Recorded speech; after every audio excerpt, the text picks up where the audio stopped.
Y'all know what's going on. It's time for another episode of Doing Time with Joe. I'm your host, Joe Baker, and welcome to the show, y'all.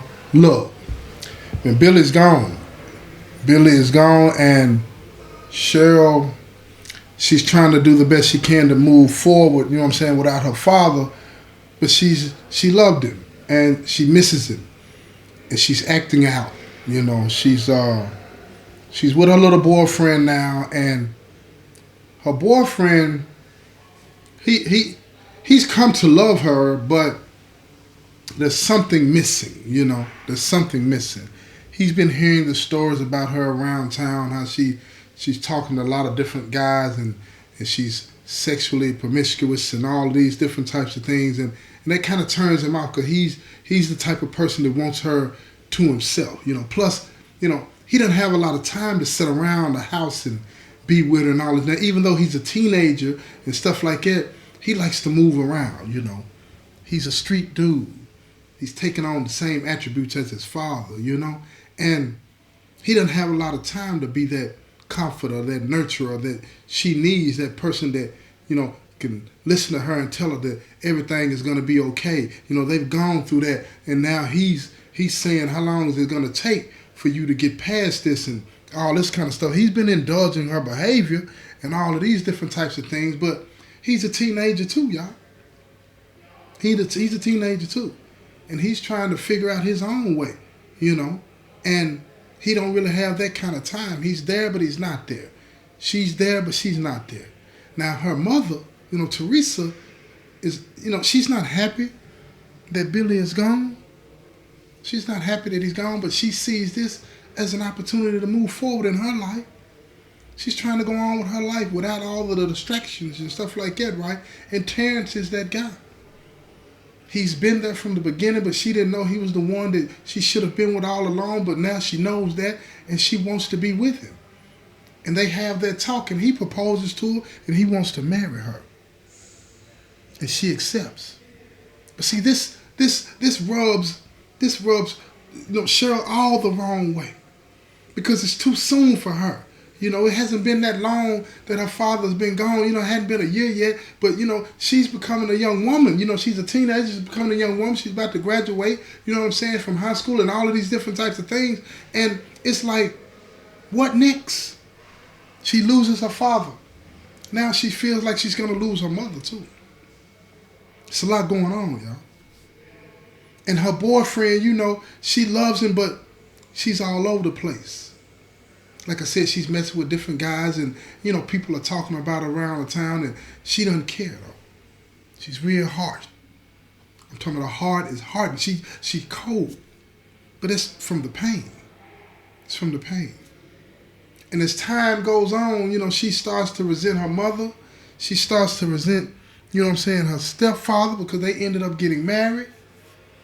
And she loves her boyfriend, but it's kind of like a hurt love, right? She's loving him through the lens of trauma. You know what I'm saying? Somebody that was there when it happened, and a part of that life that she remembers with her father, so she don't really want to let him go, because that'll be another piece of the puzzle where she's letting her father go. So she holds on to her boyfriend and really don't know why. But at the end of the day, life happens. And it's continuing to move on for her and everybody else involved. So, her boyfriend, he gets into some trouble. And he ends up locked up in juvenile. Now, he's got a year before he turns 18, so, you know, it won't be that long, but he's in juvenile, and she tells him what a lot of girls tell their boyfriend, you know, I'm going to be there for you, I love you, I'm sticking with you, and all of these different types of things, right? And she learned young, you know, how it works when somebody's in prison, right? You talk to them on the phone, you put money on their books, you go visit them if you can, but she's too young to be able to do that, so she's going to have to get permission from her mother to go with her boyfriend's father to visit him, right? She's doing all of these different types of things, you know. And her mother, Teresa, and Terrence, they're going on with their life, but they love their daughter, but they're going on with their life as well. She's going to be grown in a minute, and she's got to figure out what it is that she wants to do with her life. She's a smart girl. But on her first visit, to the juvenile facility with her boyfriend's dad, her boyfriend asked her for a favor. And she tells him, I'll do anything for you because I love you. And he tells her that he needs to be able to make some money while he's in there. And she looks at him and she looks at his father, and his father, he just stares at her back and doesn't really say anything, like an adult should. As him being the father and an adult, you know what I'm saying? A responsible adult would have said, look, now, wait till you get out. I'm going to take care of you. You're going to be fine. Don't worry about things like that while you're in here. Work on getting yourself together. He doesn't say that. He gives her that look. That look like what we give in the streets where, like, what? What's the problem? You said you loved him. So she feels trapped. She feels trapped. So she said, what do you want me to do? And then that's when her boyfriend's father takes over the conversation. And he said, when we come up here next week, I'm going to give you something to bring up here to him. And she says, naively, well, why can't you just bring it? And then that's when he said, I don't have what you have. And she's, again, naively, she looks at him, she said, what is it that I have that you don't have? And he told her, you got that purse. She don't understand that. She don't understand that. Now, she's been to visit her father at prison. She talked to her father when he was alive at prison, but she doesn't understand the move. She don't know nothing about this. She's never been exposed to that. You understand?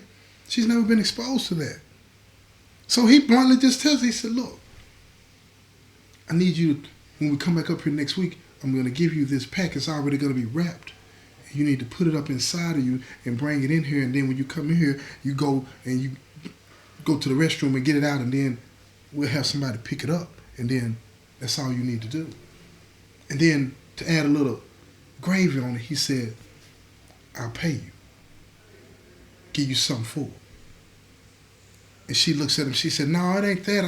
I don't really need the money. This isn't. He said, you're going to always need money. Don't ever turn down money when somebody offers it to you. Remember that, y'all. Planting a seed right here. So she looks at him and she tells him, she says, I don't know about that. What if I get caught? And he told her, he said, look, you won't get caught. I did it for years, having somebody take something up there to your father. How you think your father was taking care of his business? And then she looked at him, she thought about it. Wait a minute. She didn't know that her father was selling. She thought her father was using. You understand? But she didn't know what to say. But when he invoked her father, it just triggered her in a way to where she just went blank and she said, okay. See, these people are slick and smooth with the words, right? And they say certain things at different times to get you to do certain things. And this is, look, when it's a child, they don't have a chance. She didn't stand a chance. She agreed.